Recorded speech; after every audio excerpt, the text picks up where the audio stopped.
Hello for today's video.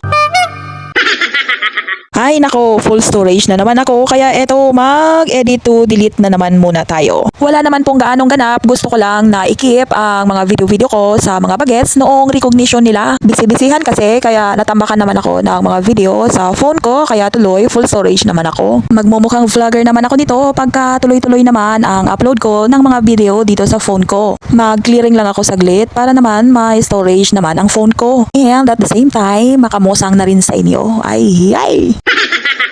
Oy, alam niyo po mga mosang, para ako nitong trumpo dahil magkasabay pa naman ang recognition ng high school at ng elementary. Gusto ko rin kasing panoorin ang intermission performance ng aking pamangkin. Hindi rin kasi maka-assist si ate niya Margie dahil may karangalan din ang anak nito sa high school. Pero para ding trumpo si ate niya Margie dahil dala niya ang pampalit na damit at sapatos ni Ayet pagkatapos ng dance number nito. Mabuti na lang at nauso ang cellphone, madaling itakbo ang mga gamit dahil magkalapit lang naman ang high school at ng central ng mababang paaralan. Pero naabutan ko pa itong performance ng aking pamangkin dahil doon sa high school ay walang gaanong etus. Parang mag-aalas 7 lang at diretso na sa awarding doon sa high school kaya halos nagbibihis pa lang po ako ay sunod-sunod na ang video call ni Abel. Dahil siya na lang daw ang wala pang parents sa pila. Grade 7 pa lang si Abel kaya sila halos ang nauna sa awarding. Buti naman at hindi gaano ako nagtagal doon sa high school dahil ang bilis nga at agad awarding na sila. Hindi na nga uminit ang aking puwit doon, hindi na ako nakaupo dahil pagdating ko ay siya na ang susunod na tatawagin. Ang kagandahan na lang ay alphabeticalized ang pagtawag ng may mga karangalan dahil kung hindi ako nakaabot. Medyo nasa huli ang apelyido ni Abel kaya naabutan ko syempre. Ay paano kasi ang mga damit ko ay halos hindi na magkasya sa akin dahil extra large na yata ako.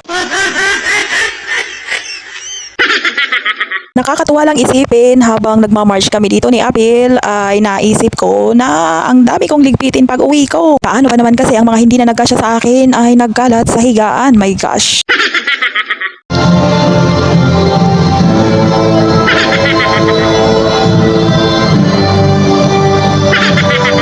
We also have Umbas Juliana Arabella Vial Cedillo.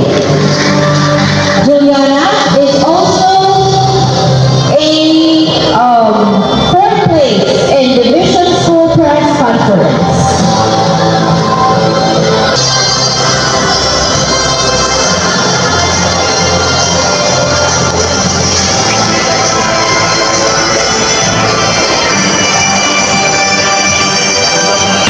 Academic Excellence Award is presented to John Rusty P. Beltran with high honors with a general average of 95%. At dahil nga nauna sa awarding sila Abel dahil grade 7 sila ay lumipat na ako dito sa elementary para naman manood ng sayaw at makahabol na rin syempre sa recognition nila Ayet. Well, hindi naman po ako na late sa mga ganap ni Ayet kahit na magkasabay ang recognition nila ni ate niya Abel. At nandirito na rin nito si ate niya Margie para syempre pumalakpak din sa kanya. Pero ang magsasabit ng medalya ay etong aking pamangkin na si Teacher Dean. Etong araw din po kasi ay mismong schedule din ng flight pabalik sa trabaho ng mami ni Yet kaya kami naman na lang muna ang bida-bida.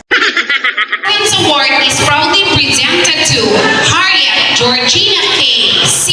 Chodoro with honors with a general average of 90%. Nagliban pa nito si Teacher Dean sa trabaho para maka-attend dito sa recognition ni Ayet. Hinayaan kong si Teacher Dean ang magsabit ng medalya ni Yet para i-recognize din ang bunga ng kanyang isang taon naman na pagod sa kaka-tutor kay Ayet. Sa achievements ng mga bagets ay dito sa vlog ko ay gusto ko rin i-recognize o pasalamatan ang mga naging kaagapay namin at nakatulong ng husto sa mga bata para magsumikap, naging inspirado para makasungkit ng karangalan dahil din sa pagpursige ng mga taong nasa likod nila. Sa muli, salamat Teacher Dean hanggang sa susunod naman na taon na panibagong pakikibaka. Halos magtatanghali na nang matapos ang awarding kaya nagyaya na lang ang mga bagets na kumain sa labas. So tingnan nyo mga kamosa ang ginawa ng pahingahan ng mga bagets ang restaurant. Ito ko to eh.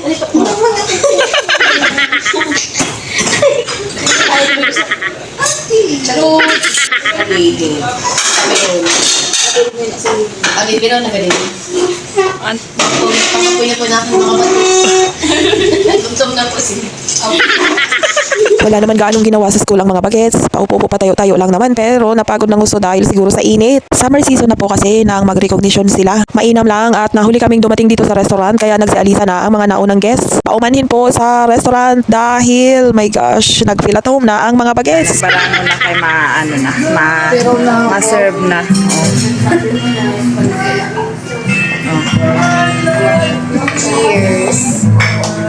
Cheers. Hello, congratulations sa aking mga babies. Sa aking mga babies can Ate Abel and can Baby Ying Ying. Not so big anymore. Next year. Gutom na. Gutom na since broke up. Ano yung sinagot? Okay, may na-serve na.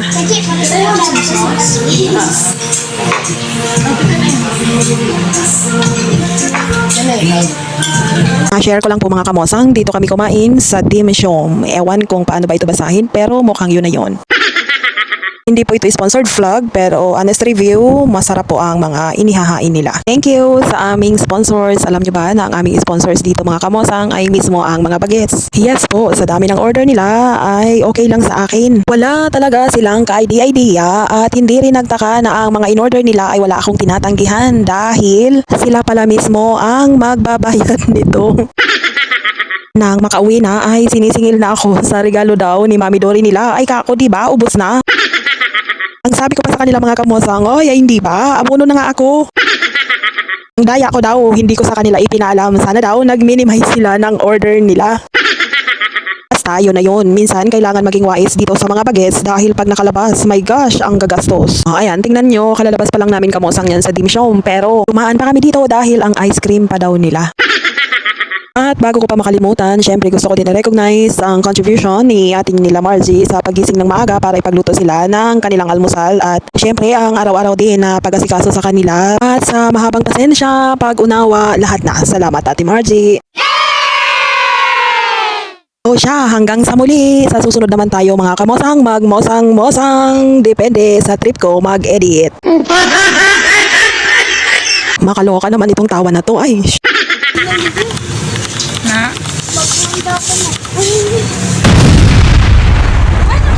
Ano na? Sponsored by What else?